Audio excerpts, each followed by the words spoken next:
Um, my name is John Beaudoin. I write under the name Coquin. I live in Medfield, Massachusetts, and I'm here in support of H734, an act prohibiting COVID-19 vaccination as a condition of entry. I'm submitting a copy of my lawsuit in U.S. District Court District of Massachusetts against the Governor, Public Health Commissioner, Chief Medical Examiner, and 4 individual medical examiners of the Commonwealth of Massachusetts. Attached is Exhibit A, my affidavit, and Exhibit F. I'll be submitting Exhibit F. Exhibit F details massive amounts of fraud on public records, including death certificates. Hundreds of accidental deaths and a suicide were labeled COVID deaths in Massachusetts. Vaccine-caused deaths are labeled COVID deaths in Massachusetts. Massachusetts, New York, and New Jersey led the world for the entire first year in COVID deaths per population. That means Massachusetts, New York, and New Jersey were the worst in the world in COVID response. Massachusetts, New Jersey, and New York response by government killed the most people in the world purportedly by COVID, yet you want to do more. This legislature abdicated its constitutionally defined power of legislation to the executive branch that then usurped that power and enacted tyrannical rules under the auspices of a health emergency manufactured by the executive branch. Exhibit F proves that massive numbers of COVID deaths were not from COVID at all, in addition to the fraud of commission for falsifying deaths as from COVID when they clearly were not. Agents of the executive branch of the Commonwealth covered up numerous COVID vaccine deaths. The COVID vaccine is nothing more than a death lottery. When you win, you lose your life or your health. 7-year-old Cassidy Baraka's death certificate says she died on January 18th from COVID. A VAERS report, the 7-year-old girl from Massachusetts injected on January 13th, states that she reacted in 5 minutes from the vaccine, vomited for 8 to 10 hours. Weeks later, they gave her her second dose. She had abdominal pain, 103-degree fever. And between the 7-year-old girl's injection with dose 2 and Cassidy's death is 4.5 days of agony. Amaya McDonough Rocha was 12 years old, died from a stroke same month as her vaccination. Diane Dubois, Brianna McCarthy, Eden McDonald died from strokes. 3 women in 3 months. All 3 reacted in hours from the vaccine, died in days. From the COVID vaccine injection, Brianna was labeled a COVID death on her death certificate for testing positive 4 months earlier without any symptoms. That's what Massachusetts calls a COVID death. Eden was 17 years old. Ian Shoemaker got his booster shot in November 2022. Shortly after that, Ian had chest pain, trouble breathing, went to Children's Hospital, put on a ventilator, probably so the hospital could get their $30,000 bonus for putting somebody on ventilation from the CARES Act. Ian died at 11 years old. The family donated his organs. When they pulled his heart out of his chest, they couldn't use it because it was full of clots. He died on December 3rd, 2022. All you guys, have a legal duty to act on the information and belief that was presented in Exhibit F submitted here today. If you do not act to investigate and fulfill your oaths and your legal duty, and someone subsequently dies, can I have another minute? 30 seconds? 30 seconds. All right, thanks. If somebody dies because you did not act, then you're in violation of state and federal criminal statutes. Your positions do not carry qualified or sovereign immunity from criminal prosecution. Investigate these allegations. The COVID pandemic was exaggerated. An order of magnitude. Mass, New York, and New Jersey tricked the world into thinking COVID was far worse than it was. Massachusetts covered up thousands of vaccine-caused deaths. A federal grand jury investigation is warranted and needed. The truth is coming. Be on the side of truth, and have a great rest of your day. You as well. Any questions? Any questions from the committee? Yeah, I didn't think so. If anyone's here for the... All right, so everybody listening to us, first timers on the radio, we appreciate that. Tell your friends and your family. I know there's multiple stations that are broadcasting this. We're very grateful to those stations, wherever they are, and also to the people listening. Again, we're trying to get more people to listen. If you're listening to us on one of the podcasting sites, Rumble, YouTube, Spotify, the list goes on and on, please subscribe and share this interview. We have a very special guest on. And John, I hope I don't botch your name. I'm going to try to do it. You can yell at me if I do botch it. We'll see how it plays out here. Is it John Beaudoin? Yeah, that's pretty good. That's all right. I accept that. Well, I say Beaudoin. Beaudoin. Okay. Well, then we'll go over with what you say. So John Beaudoin here on Firebreathinrob. John's doing some great investigative work. He is working with some very good doctors on trying to find solutions and also find what happened throughout this COVID-19 crisis, studying the VAERS data rather, and also just putting it in lay people's terms of what happened. So John, thanks so much for coming on. Greatly appreciate your time tonight. Thank you for having me, Rob. I look forward to chatting with you now. So John, I'm going to let you do a lot of freewheeling. I may jump in from time to time with something because I do have a little brain fog. And if I don't jump in right away, I'll lose it like no tomorrow. But I want you to start off and just say what, I know you've had some issues with Governor Baker at the time. Obviously, Governor Healy's in there now, but who's another beauty, but that's besides the point. We won't get into that. But can you bring us back to 2020 and 2021 when you really took a stand against Charlie Baker in Massachusetts? Yeah, sure. So I was pretty depressed because I had lost my son a few years earlier. I was sitting on the couch doing nothing for a couple of years, just watching TV each day and trying to find a purpose. And then, COVID came and they were making a big stink out of it in the news. And my middle son said, "Yeah, it's all BS, Dad. I don't care." And I said, "Hey, Charlie, man, you got to take this seriously." And I'm trying to be a good dad, right? Don't go against the narrative if you don't have to, kid. Be good for now. We'll figure this out in a few weeks. But I looked up the CDC data, and they told them they have a problem with the math in one of their spreadsheets, and they didn't get back to me right away. They took the file down for a day and a half. And when they put the file back up, they had changed not the calculation formula, but they changed the data itself.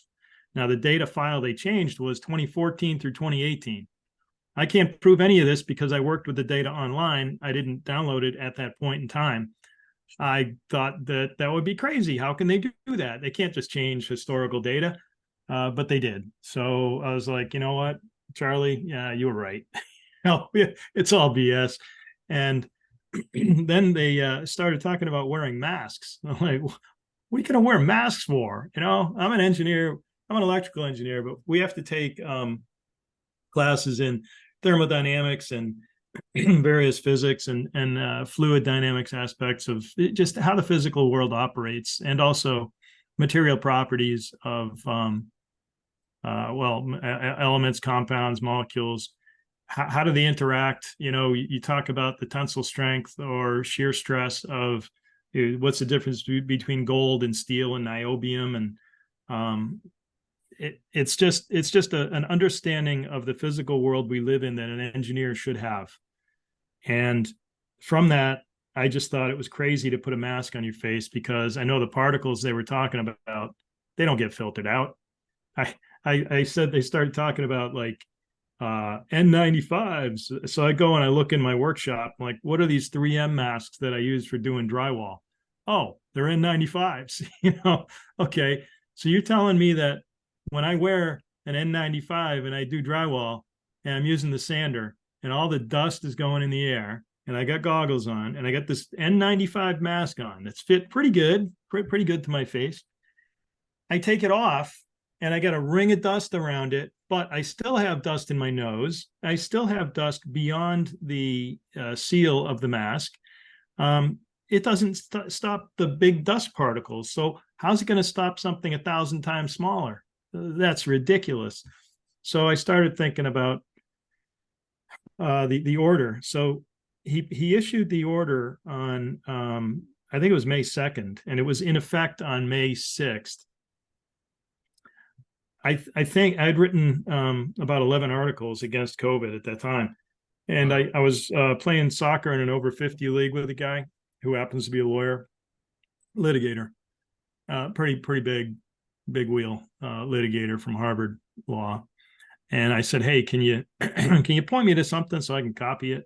He's like, "What are you going to do?" I'm like, "Don't worry about it. Just give me a complaint I can copy."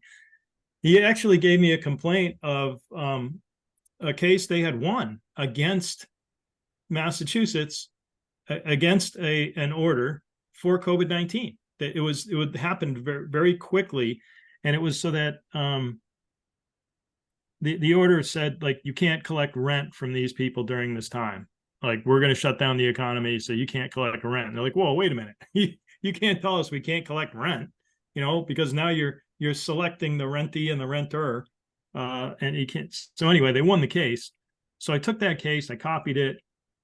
I came up with a unique legal theory that nobody else had used, and that is I'm deaf in one ear.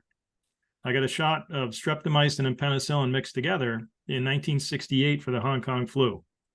They didn't have a vaccine, so they just said, why don't we just throw some antibiotics in these kids? Just stick the needle in them and inject a bunch of stuff. They had never tested those two antibiotics in combination. And what they found out was that when you combine them, you can make small children go deaf. And they found that out by a bunch of small children going deaf. I was 4 years old, lucky to have one ear since I was 4. The other one is 100% deaf since I was 4 years old. Other people are fully deaf. So I sued him on the basis of First Amendment, the free speech part of that First Amendment, which is not the right to speak freely. It is the right of free speech. That means to receive and send speech. So by ordering other people to cover their mouths, the governor deprived me of receiving free speech from others because I can't see their lips move.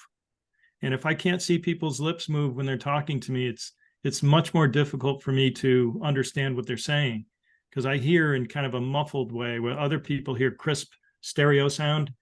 Excuse me, I hear kind of this muffled sound. So that legal theory, I guess, was kind of scary to them. And it was very, I think I did a good job writing it. I copied all the legalese stuff I didn't know about. And then I had kind of a moment in the car where I got a sign from my son who had died 2 years earlier. I named my website. I was going to name it Truth and Light, Light. So I thought, okay, Veritas Lux or Verilux or Verilux. They were all taken. I couldn't get the website. So I Googled Truth Light, and Google came back with the way, the truth, and the life, Life. I was like, okay, well, I know what that is in Latin too. Same as Italian, life is vita. So and the way you do something is via. So via Veritas Vita was taken, then I pluralized it and said, all right, let me try this last thing. Via Vera Vita, and you see it over my head, right there. Well, we're on the radio, so they can't see it. But people watching can see it, but yeah. Oh, okay.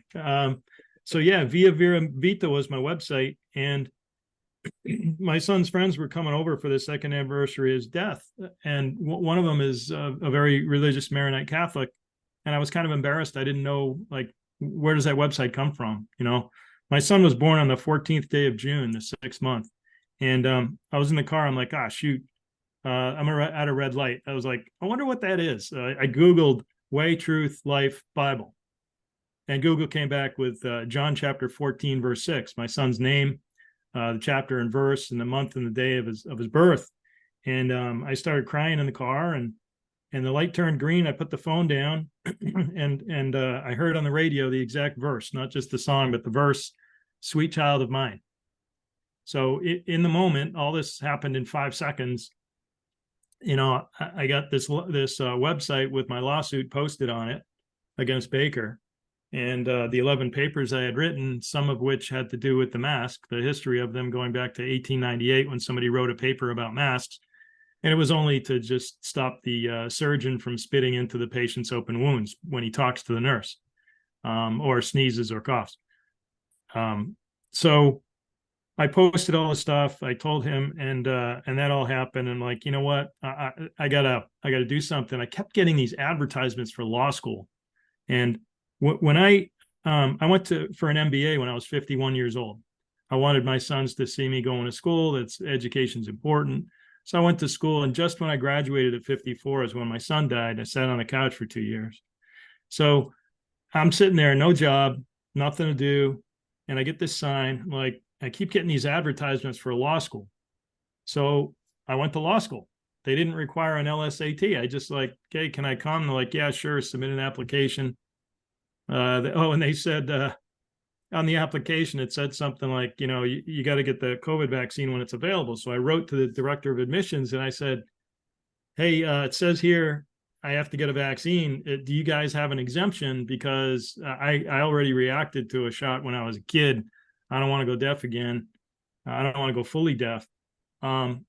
what can you tell me? Can you tell me about an exemption or something? He wrote back to me, the director of admissions, an agent of the school. Don't worry, you're over 30 years old. You don't have to get this vaccination. Nobody's going to ask you for proof of vaccination. And none of us are going to be first in line for that vaccine. So then I go to school for a year, 2 semesters, and then they institute a vaccine mandate. And they kicked me out. I submitted an exemption. I kept calling them up and saying, hey, what's the status of that exemption? They're like, oh, well, he's going to be back from vacation. He's going to go through the exemptions then. It's like, that's June and then July. I'm emailing, where is it? Like, yeah, he hasn't gone through them yet. Like, okay, school's starting in like 2 weeks. So I finally send them a message, and I'm trying to transfer out of school as a risk mitigation strategy. Like, if they're not going to take me, maybe I can get in somewhere else. Well, I was rejected by the other schools, and then still nothing.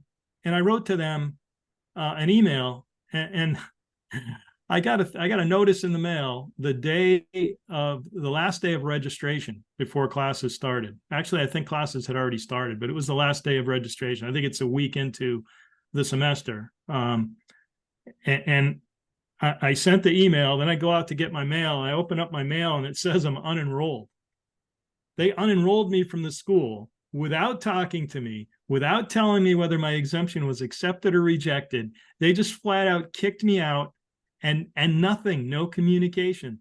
So I got a lawsuit against them for a contract violation, which I think I have a really good shot at, because what he told me as an agent, it was an inducement to get me to sign up. He's the sales guy for the school. It's called a side letter in contracts. And what happened then? So then I sued Baker over my other case about the masks, by the way. Let me finish that one up and I'll get back to this. Okay. He rescinded Order 31, which was instituted. It came into action like May 5th or 6th, but it was put in place on May 2nd, effective the 5th or the 6th of May, 2020. And then in November, due to my lawsuit, and I know it's due to my lawsuit because of the language specifically, what he did was he rescinded it and he reissued it as Order 55. Order 55 said there's an exemption for buyer between communication with a person who's hearing impaired. In other words, I didn't have to wear a mask, and nobody speaking to me had to wear a mask. By doing that, he took my standing to sue. I had nothing to complain about. Somebody else would have to go in and make the same complaint, or a similar complaint, but I couldn't complain anymore because I had nothing to complain about. So that case was dismissed.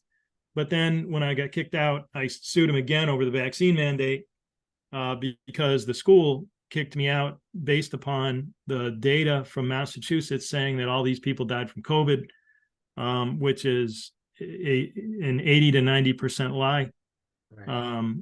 It's about 80 to 90% of the COVID deaths were not COVID deaths. And I have, the way I can tell you that is I have 500,000 unredacted death certificates from Massachusetts obtained through a state FOIA. And my lawsuit originally was for fraud and deprivation of rights under color of law and civil action for deprivation of rights. But I've since narrowed it down to 1 count instead of 5 counts. I dropped all the criminal stuff because citizens can't sue based on criminal law. There has to be a private right of action. So, Rob, that's where I stand right now. I have that lawsuit open against whoever's sitting in the governor's chair, the chief medical examiner, the commissioner of public health, and 4 individual medical examiners for fraud on public records, massive amounts of fraud. And if you want, we can get into the data analyses and the individuals who died and where the fraud lies. Yeah, I do want to get into the VS data. Me personally suffering from the issues I'm suffering due to these shots in general. I actually called up Moderna. It was kind of a joke, but, I did it anyway, just for kicks. They wrote me an email back, said for me to fill out a form, and that was it. I also called the VS, spoke to them about 3 or 4 times, put in my, V-Safe data, spoke to them to put in my, about the issues that I've dealt with. I went through all the protocols. I thought it was important. I think anybody listening to this that does have a vaccine injury, please call up VIAS. Please put in your symptoms and what's going on with you. We need to have this stuff registered, because down the road, if the federal government, something happens with that, we need every case as much as possible registered, so we can try to, God willing, make some changes and hopefully help some people in general. But let's kick this around, John. So speak about VIAS. You've been studying this backwards and forwards and all the data in general from COVID-19 in Massachusetts, around the country too, and what really went on, because there has been a lot of lies, and some of it's coming out now throughout, media, not the mainstream, but media as far as podcasts and other talk shows. So it is coming out slowly but surely, but it's not coming out in the mainstream. So please tell the viewers and the listeners about these issues. Yeah, sure. Let me hit VAERS first. So the Vaccine Adverse Event Reporting System is a federal law that created it. It's very loose as to the monitoring and what is actually fraud and all that. But what did I use it for? In February of 2021, I heard about VAERS. Now, the vaccine was only out for 2 months. I was in law school. My torts professor, now a tort is like, you can sue people, right? You sue them for a contract violation, or if they injure you in some way, you sue them in tort. Tort is you're injured in some way. You didn't have an agreement with somebody specifically, but they were either negligent, or, they threw a punch at you, knocked your teeth out. That's a tort, that's a tort of battery. There's all these different torts. So in torts class, there's a concept where there's an intersection of law and economics, in that if your burden of precautions is lower than the probability times the liability. In other words, I use an example of, you're on a porch. The porch doesn't have a railing. The owner decides not to put up a railing, but if the probability somebody falls off the porch is, say, 1 in 10%, and the hospital bill is, say, $30,000 is the liability if somebody falls off the porch, then probability times the liability is 10% of, what did I say, 30,000? Right. So that's 3,000, right? If a railing for the porch is less than 3,000, then you're liable.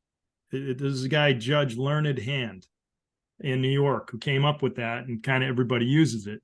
So the teacher asked me to do a video on economics, because all the younger kids didn't really understand the whole formula and the various economics, the intersection of law and economics. I won't get into that whole academic study, which I would like to write a paper on someday, especially with regard to standing doctrine. But why don't we stick to, I did the video. What did I do the video on? I did it on VAERS. I did the video on VAERS. And I said, you can actually find the video on YouTube. It's, if you were to type in the hand formula, torts, and maybe my name, Beaudoin, or just the hand formula torts, it'll probably come up in a search. It's a 10-minute video. And I explain how, the PrEP Act gives immunity to the manufacturers from anybody suing them. The PrEP Act in itself is anti-constitutional. The government can't contract away your right to certain, I don't want to say freedoms, but you have the right to sue somebody if they damage you. If the drug company damages you, you have the right to sue them, right? You can't just say, oh, well, we're going to take away your right because we did a contract and we did this PrEP Act. No, that's a constitutional amendment that you'll have to make. The PrEP Act itself is unconstitutional. So I said the PrEP Act drives liability to zero.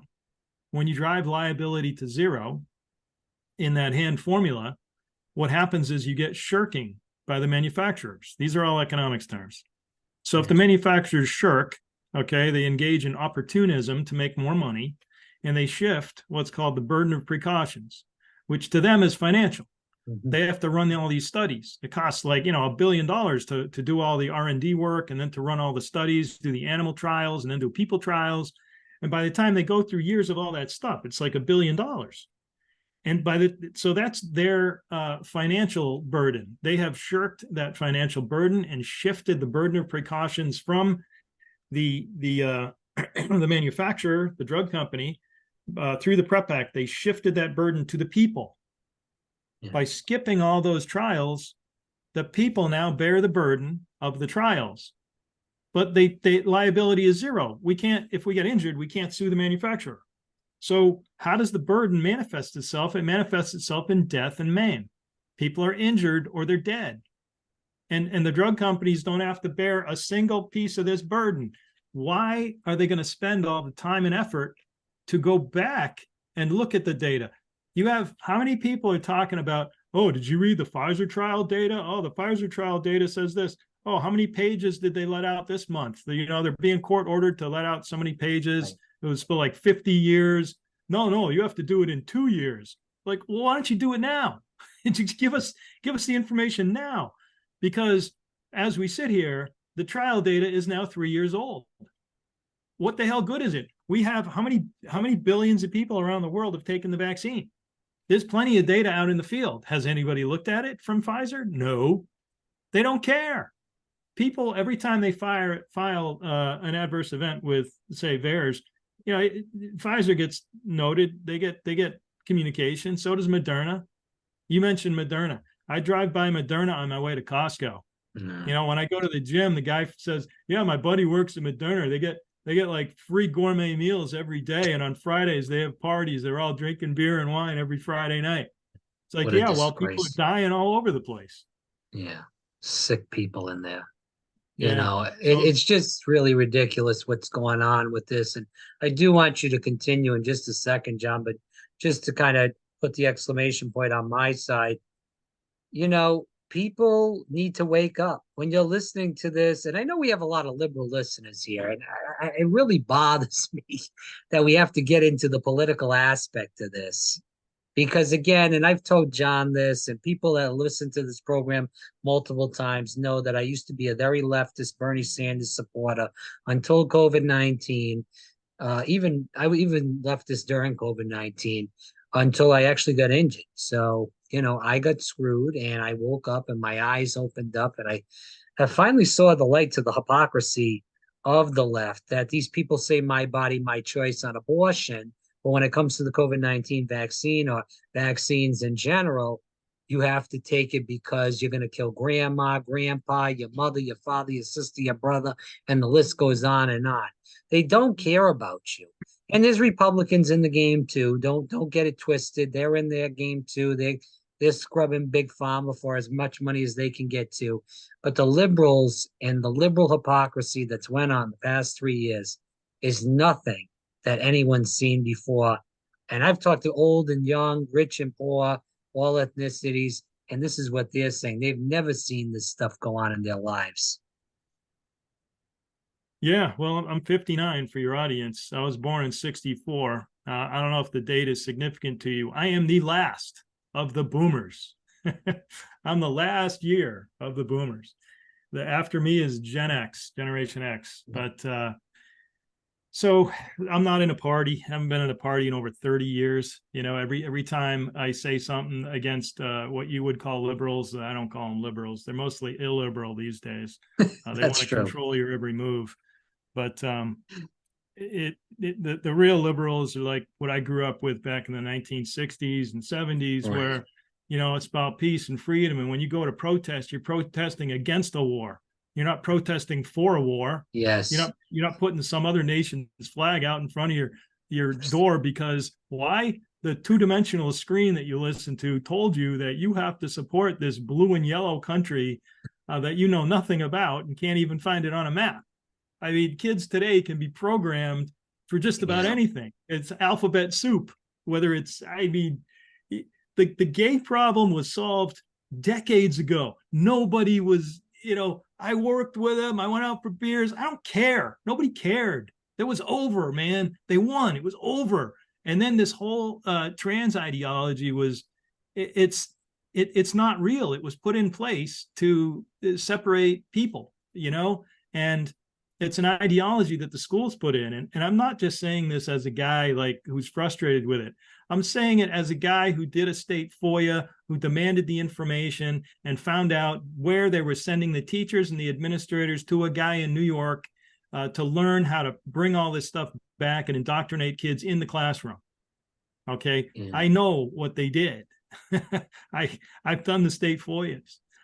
It's crazy. And parents, I don't even bother talking to anybody. Figure it out on your own when your kid all of a sudden is so depressed because they weren't good at sports, they weren't good at music, they weren't good at school, and they got to find a place. So socially, they're preyed upon by these groups to find some type of identity in their teen years. And as they find their identity, it becomes this popular clique. And now all of a sudden, oh, look at everybody is trans. Like, no, that's not natural. It's not normal. It was created. It was, to think I'm not in a cult because it's like, yeah, go ahead. Tell me, why aren't you in a cult? They can't. Listen, John, just to interject quickly, 38% of students at Brown University this day say that they are part of the LGBTQ plus community. Okay, 38% out of all the students at Brown University. So it really is a liberal hysteria. And I know, and I agree with you with the liberal is that it's not the correct terminology. These people have changed. They're not liberal. They're authoritarian. Again, they, like you stated, John, they want to control your every move. I want to take a quick break, but just a moment for the listeners and viewers. We're going to come back in just a second. I want to keep diving a little deeper into what's going on with the vaccine injured right now, what issues John studied throughout his time studying this data. So we're going to take a quick break and we'll be back in just a moment. All right, everybody, if you're still listening to us, which we hope you are, it is John Beaudoin here on Firebreathinrob. Again, the website is therealcdc.com and viaveravita.com. I'm going to spell those out just for people listening in the car, or if they're listening online, it's the real THEREALCDC.com. It's VIAVERA and then VITA.com. Again, for people, it's two different websites, by the way. Do not combine them. And we're going to keep moving into this conversation about vaccine injured. You've been studying a lot of this, John. Can you speak a little bit about the stuff you're seeing in VIAs with the vaccine injured? Are a lot of these cases similar? Is it mostly male? Is it mostly female? Younger, older, everybody? What are you seeing, John? Tell us. Okay, so first of all, with regard to VAERS, I stopped looking in VAERS in July of 2021 for the reason that it wouldn't fit in my computer. The database was so big. It was, and we're talking hundreds of thousands of reports in only 6 months. And it was so obvious to me that there was a problem in February of 2021. And that the problem, what I did was I looked at character strings. So to look at embolus, embolism, emboli, embolus, embolic, I just looked at EMBOL, and I was able to track like how many instances of EMBOL are there in this database by year, or excuse me, by month. And I found, and by year, sorry. It was just unbelievable. There were all kinds of thromboembolic issues. Now we're talking clotting. All right, we're talking clotting. And those clots can lead to stroke, heart attack, pulmonary embolism. Just so many. And it was obvious to me that the government did not want to know this. And they started speaking, a lot of people started speaking badly about VAERS. And I didn't know why then. I thought they were just trolls.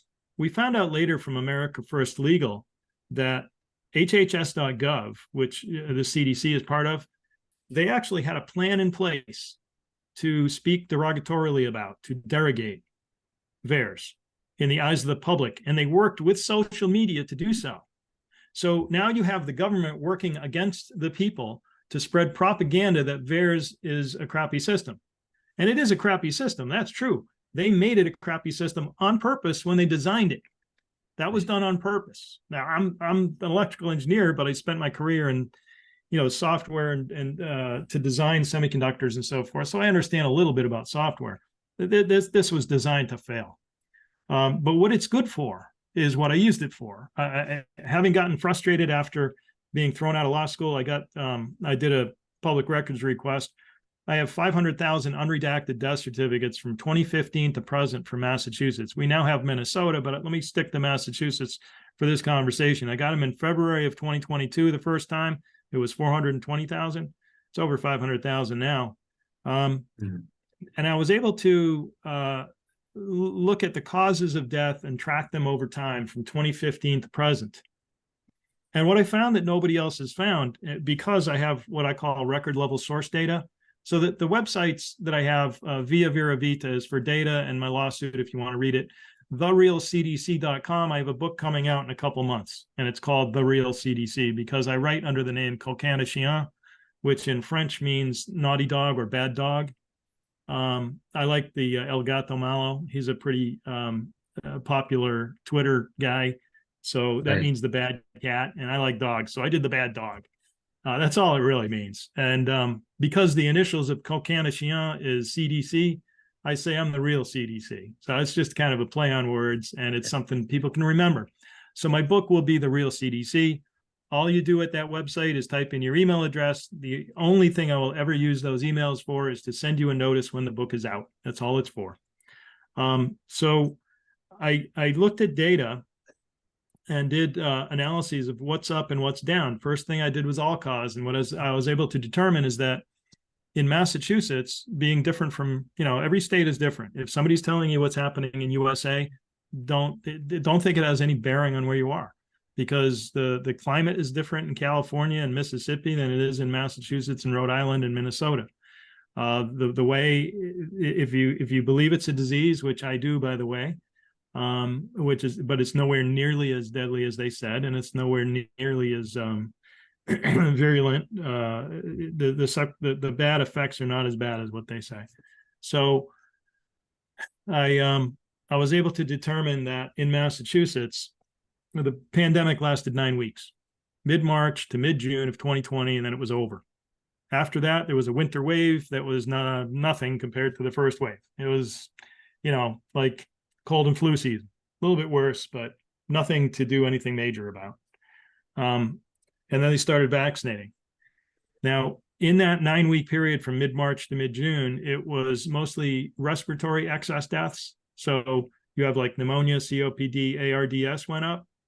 Whereas at the end of the year, what went up in 21, pneumonia was down, COVID was down, all cause was down. Well, while they were down, cardiac arrest was up, cardiac arrhythmia was up, pulmonary embolism, acute post-hemorrhagic anemia, thrombocytopenia, everything to do with clotting and bleeding in the body was up.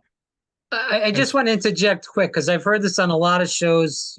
This has affected my life extremely. Listened to a lot of different shows. Some, as we talked off air, some people you can believe, some people I think are trying to put on, a little bit of a story and exaggeration on this.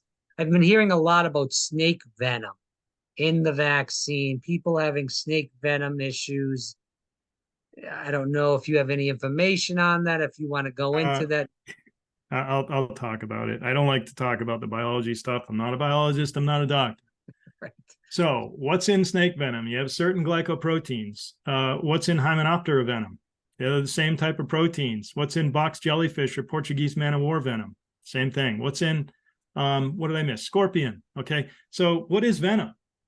Venom is a bunch of proteins your body's going to react to. Some of them are cardiotoxic, some of them are neurotoxic, some are just cytotoxic. To say it's snake venom, I get worried because people start thinking they put snake venom in the vaccines. They did this on purpose, and there's a lot of stuff they did on purpose. Yeah. This podcast is not the place for me to talk about the deep military stuff that's going on. Yeah, that's fair.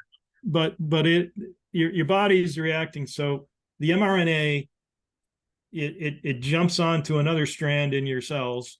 That's what it's supposed to do. And what it is, it translates the available ribosomes and stuff around it translates them into a protein. So basically, it's a protein manufacturing little thing in your cell. And it's manufacturing what's called these little spike proteins, which are glycoproteins.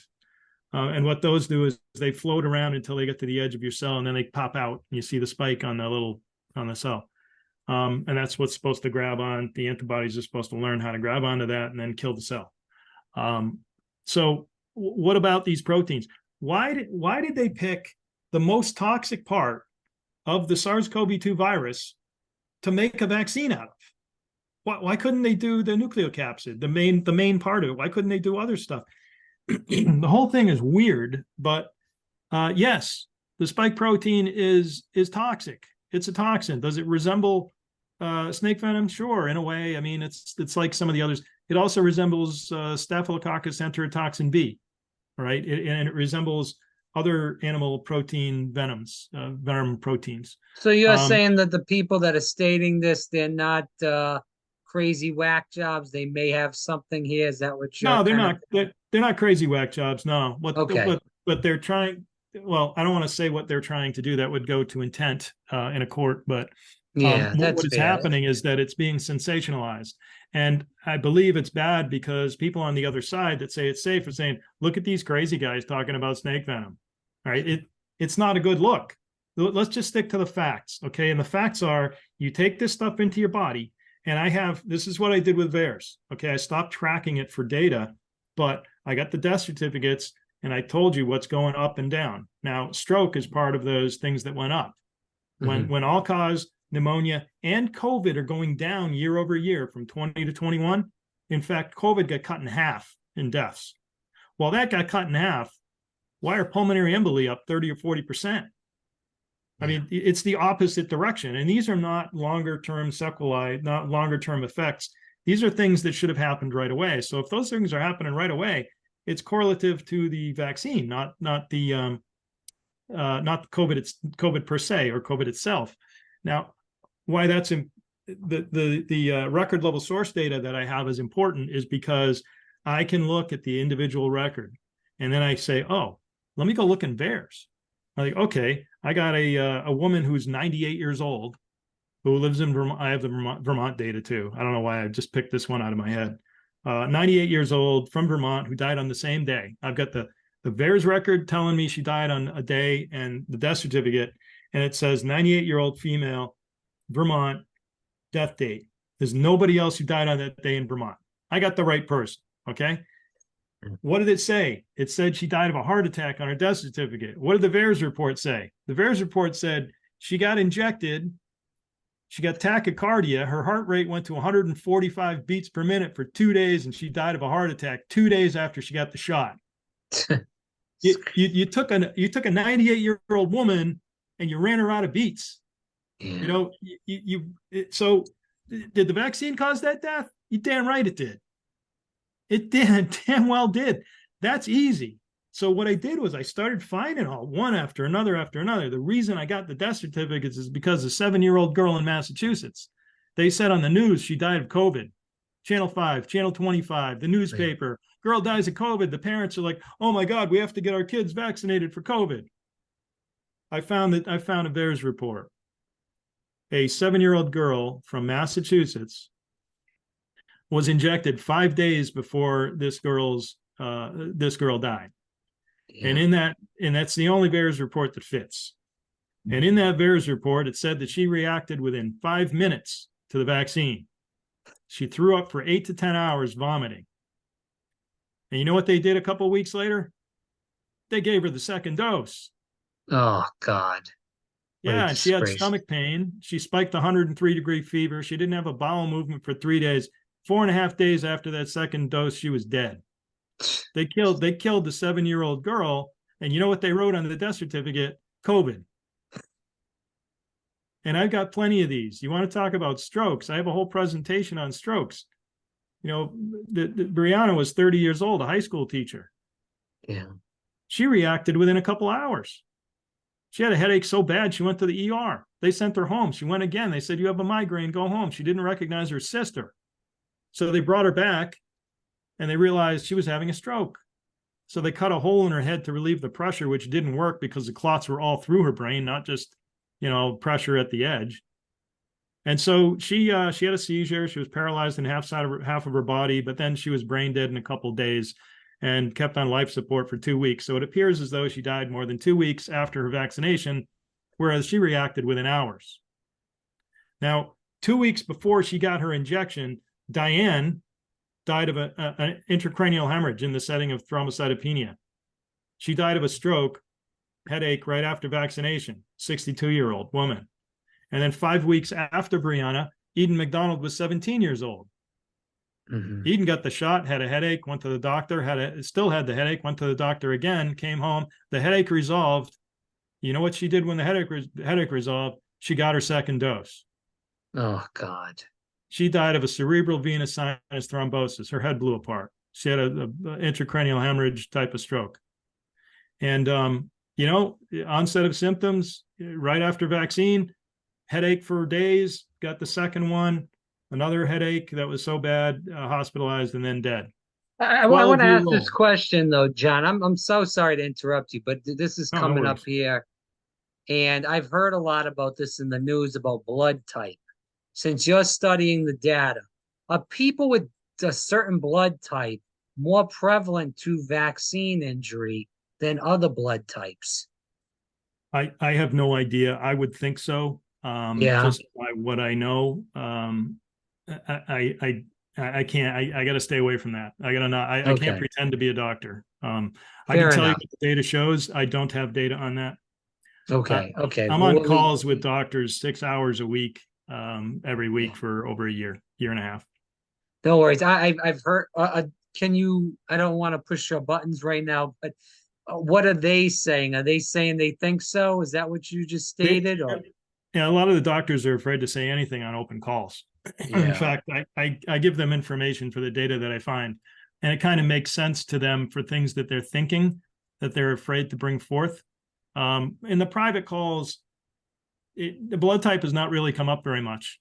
Okay. I think it has to do with it. One time I said there's a pH imbalance in the blood that I believe is either indicative of a problem or is causing the problem.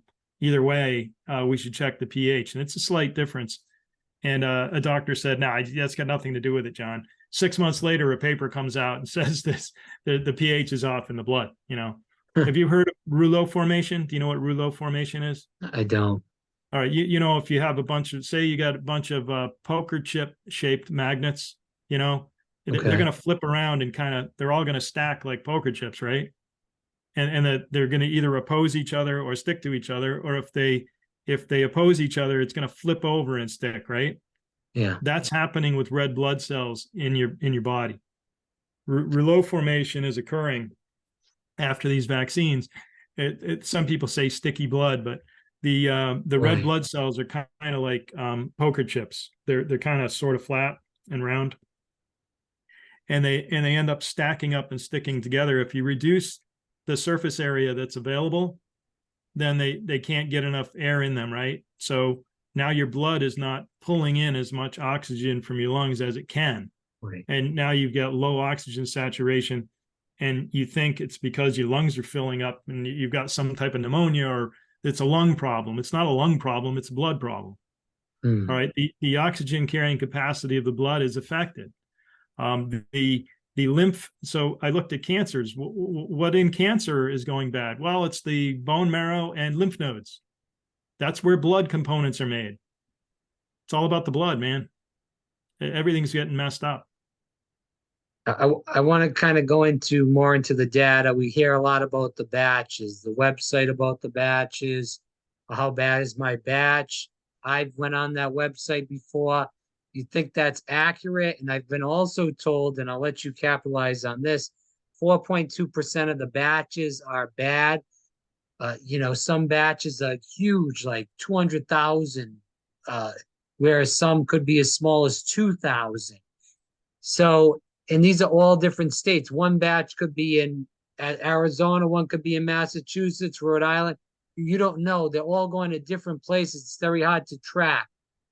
So, it kind of plays into, and again, we're not trying to play conspiracy theorist here, but it kind of does play into an experiment with that being stated, what is your take on the 4.2% of the batches being bad? And that's where all these people are getting the vaccine injuries from those certain 4.2% of batches.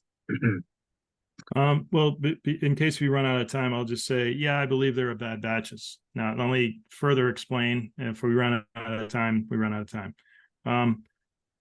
There was a rule made back in the 1970s with regard to vaccines that they have to break up the lots and scatter them. They cannot ship a lot to a single place. Okay, so to try to find a place where there's a bad lot it's not going to work. Impossible. Now, if you think back in the 1970s, nobody had computers and cell phones. So if they did this, what's the purpose of doing that? Nobody would be talking to each other. The bad lot spread all over the place. Well, I took the vaccine. I'm fine. Well, I'm not fine. Oh, everybody else is fine. Can't be the vaccine. And then you go to the next state who got some bad lot. He got a bad lot, right? And it's the same thing. One guy and knows nobody else, so they don't attribute it to the vaccine. There is another intent behind that, and that is it has to do with back then some type of domestic terrorists were playing with putting things in foods and things like that. I grew up, there were some scares when I grew up where there was the Tylenol scare. Somebody's putting cyanide in Tylenol. They were breaking into the manufacturer. Oh yeah, it was bad. So it does have a purpose. I don't want to say it's all malicious intent. Now, as far as the batches go, most of the stuff is from 4.2% of the batches. If pieces of a batch did end up in a place, and that place happened to be I'll say conservative place, like a Kentucky or a Tennessee, people say, well, they're shipping the bad batches to Kentucky and Tennessee because Kentucky and Tennessee has the most adverse events of anybody. That's what VAERS shows. Oh, well, maybe think of it this way. Who are the most likely people to report adverse events, and where the doctors and nurses won't get in trouble if they report them? Oh, that would be Kentucky and Tennessee. So it's a user bias. It's a bias of data where if it's found out that a doctor or nurse input a record into VAERS in Massachusetts, they have to worry about their job. They have to worry about their license being taken away by the state board. Yeah. It is that much of a tyrannical society that we now live in. Do not report to VAERS if you're a doctor, else if they find out that you did it, and it's anonymous, but if they find out you did it, you're going to be in trouble. I told you about Brianna with the VAERS report. 6 doctors from Beth Israel Deaconess Medical Center and Harvard Medical College, 6 doctors wrote a report about Brianna. The title of the report, Fatal Post-COVID mRNA Vaccine-Associated Cerebral Ischemia. What that means, she died from a vaccine-induced stroke. That's what the title means. It's in the title. She died from a stroke from the vaccine. In the first paragraph, they tell you it's the vaccine. In fact, they say, CVST types of stroke are, there are a number of case reports from this vaccine with CVST types of stroke, even though Brianna didn't have a CVST type of stroke. But 5 weeks later, the 17-year-old Eden had a stroke, a CVST stroke. And they also say, quote, where thrombocytopenia is frequent, unquote, frequent, okay? Diane had the acute intracranial hemorrhage in the setting of thrombocytopenia 2 weeks before Brianna took her shot. Diane died from thrombocytopenia with a stroke. So they're telling you in this brief report published in the Neurohospitalist magazine that these things, there's a number of case reports, several reports associated with several COVID-19 vaccines, not just Johnson & Johnson. They say thrombocytopenia is frequent, and then they get to the summary. In order to get it published, everybody only reads the summary, and then the summary, it's extremely rare. So they changed the language that's written throughout the brief report, several, many, a number of, frequent, all becomes extremely rare in the summary. Now, if it's extremely rare, how did 3 women in 3 months in one state all die from strokes with onset of symptoms only hours after vaccination? These are hardcore facts we don't need a doctor to testify as an expert witness to. They happened. It's over. Res ipsa loquitur. The thing speaks for itself. So With regard to bad batches, yeah, I think it happens. I mean, Kevin McKernan used to be he's chief science officer at Medicinal Genomics right now, but he used to run the Human Genome Project at MIT a quarter century ago. He's a very bright guy. He's had a very good career and made money in genetics. He's brilliant. And he gene sequenced the bivalent and then the monovalent boosters vaccines recently. He did February and maybe March or April. He's still doing it. He was able to determine that I think it's 2 orders of magnitude out of spec, if I'm not mistaken. It could be might be 1 order of magnitude, but instead of meeting the spec of a maximum of 1% DNA contamination, there's like 30%. It's that far off from the minimum specification required to ship. They're not testing these vaccines. And if the way you make the mRNA that goes in the vaccine, that goes in the lipid nanoparticles, you call it the payload. That's what's inside, right? The lipid nanoparticle is to get inside your cell because your cell is covered in lipids. So it says, hey, I'm you, let me in. And it kind of goes in, and then it opens up, and then the mRNA floats out and it attaches itself and starts creating these proteins. Well, in order to make the mRNA, they make a bunch of cDNA, and then they strip off one side, and what you're left with is RNA, and then that's what they make the vaccine out of. They're leaving so much DNA that the contaminants are so high, we don't know what's happening. I mean, it could be that the DNA is replicating en masse and causing all these crazy problems in people, especially gastro and other problems. Listen, I was speaking to a woman last night, vaccine injured in Florida. She told me 2 weeks after she got the Moderna shot, she woke up with poisoned. She was poisoned with mercury. Went to the hospital. They claimed that it was something she ate, all this stuff. It's really a sad story. I can't remember the whole thing, so I don't want to state it on the air when I don't have all the facts on her. But we have her interview coming up fairly soon, and she's going to be speaking to people about it on here in general. I want to end with this because we are running out of time. I do want to have you on again, John. Last thing is, we see the grand jury in Florida that could be, coming to a close, within God knows how long. It could be very soon for that matter. Obviously, your case with you.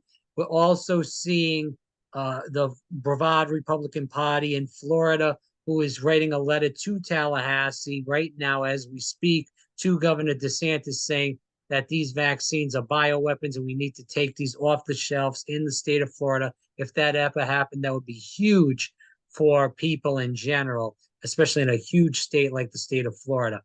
Do these issues give you hope that we're starting to have some of these court cases that we will get some justice maybe sooner than we think? Or is that kind of a facade for us to think and be so hopeful? Well, I'm in a group out in Oregon. We're scattered, but there are 2 state senators in Oregon who've petitioned the federal judge in Oregon to get us before a federal grand jury, get the information we have before a federal grand jury to investigate the CDC and FDA. So we want a federal grand jury investigation of the CDC. The best thing that happened in the last 3 years is the statewide grand jury in Florida. I just hope they're doing a good job. It's up to the state attorney to guide them. A state attorney is an advisor to them. I would love to get in front of them. Nobody has the evidence that I have. I have the most damning evidence, 123 pages. Have you spoke to Joe Latipo or the governor's people? Yeah. Not directly, but the 6 people put a plan. I have a 1-page proposal pro bono. I would have done it for free in front of the Latipo and DeSantis. They said, yeah, that won't work. When I know it'll work. Everybody knows my proposal would work. There's not a single state in the country. Every state has an information database for immunization. It's called an immunization information system. And all you have to do is correlate that with a death certificate database, write a little bit of code, do some searches, correlate the people with the immunization dates. You'll find thousands of people in a state that have died from the vaccine. How can I say that? Well, let's just say you want to say 2 days. If somebody died within 2 days of the vaccine, okay, that'll be hundreds. How about a week? Somebody died within a week of the vaccine? That's thousands of people in Florida died within a week of the vaccine. I guarantee it. Just let me do it. So instead, he commissioned a study at a University of Florida that's going to be only heart disease, and that's like vaccine-associated heart issues. All right, well, you're only looking at 10% of the problem. So you've just reduced the number of people who've died from the vaccine by an order of magnitude. And then you're going to take a half a year to a year to figure that out, and it's not going to be evidence before the court. I can bring evidence before the court right now. They really want to know what's going on? Somebody get me down there. I'm trying to do grand juries in 2 other states I'm not going to mention yet. Sure. But I'm working on it. And I'll explain grand juries sometime to your audience. It's not what people think. They're investigative. They don't convict. Okay. Well, I just hope that the governor does something. He's running for president against President Trump. If he wants to win the primary and actually get a lot of people that are injured or family members that their family member died on his side, he can do it. And it's very simple to do it.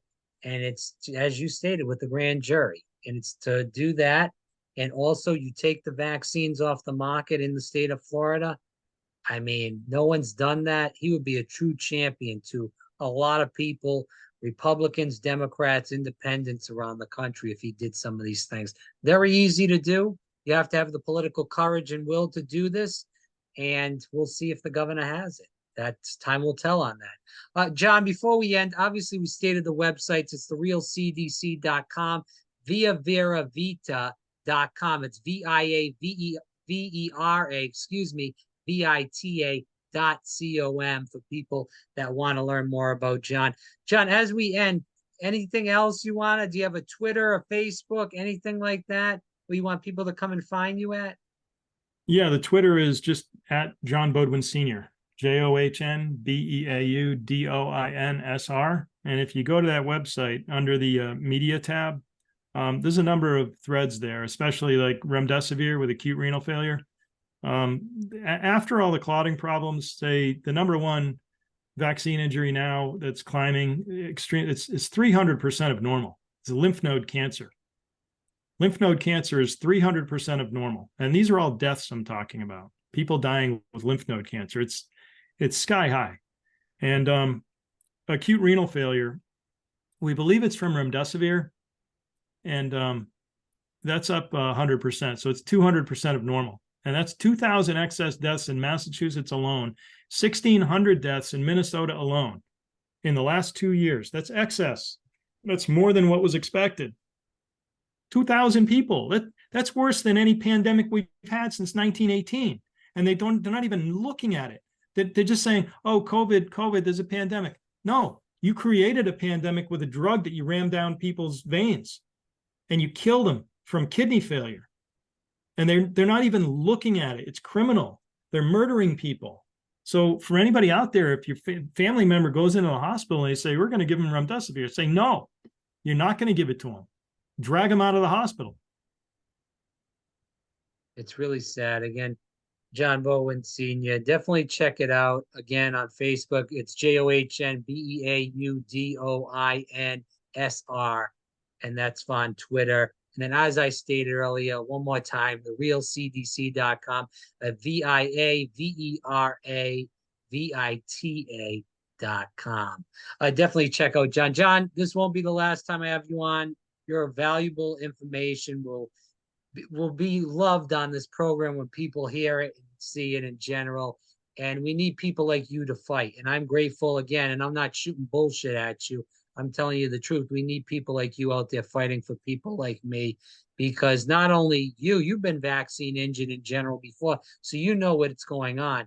But people like me that are fighting the good fight every day and dealing with these illnesses, it's extremely hard for us to stay in the game. And we're very grateful to people like you that are bringing our story out and looking at the data and pushing these doctors, pushing these politicians, and hopefully winning a lot of cases to bring some of these people to justice and hopefully help cure some people that are struggling right now. So, John, thanks again for coming on the program. Appreciate you. Thanks for the time, Rob. You have a great day. I got my COVID-19 vaccination, and here's why. This isn't about gimmicks or sentiment or what commercial I like. This is about facts. COVID-19 vaccines are safe and effective. Millions of doses have already been given in the United States, and these vaccines have the most intensive safety monitoring in U.S. history. People from different races, ages, genders, and ethnicities participated in large clinical trials around the world to make sure this vaccine worked for all kinds of people. The amount of time and effort dedicated to developing these vaccines was huge. Scientists used existing research and technology so they could get the vaccines developed quickly and safely without skipping any steps. If you need any more information, use a reliable source like the CDC website to get the facts.